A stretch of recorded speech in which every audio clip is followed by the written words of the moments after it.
Britain's former Prime Minister Tony Blair has found himself in the media firing line. A leaked memo appears to show that he signed up for the 2003 Iraq War a year before the actual invasion.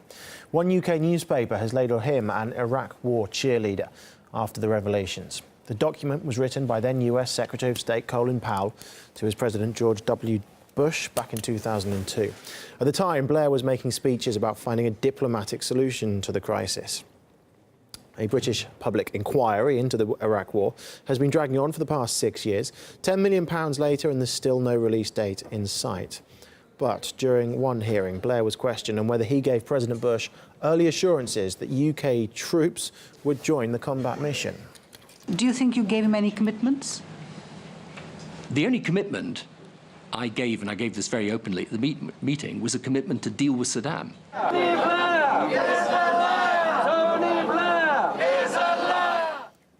Well, the 2002 memo also praises Blair's impressive PR skills. It states that he would be able to make a credible public case on Iraq's threats to international peace.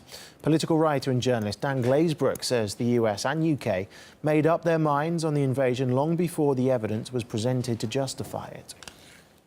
Bush, with the kind of plan for an invasion, but not much real knowledge of how you're supposed to kind of justify that in legal terms and so on.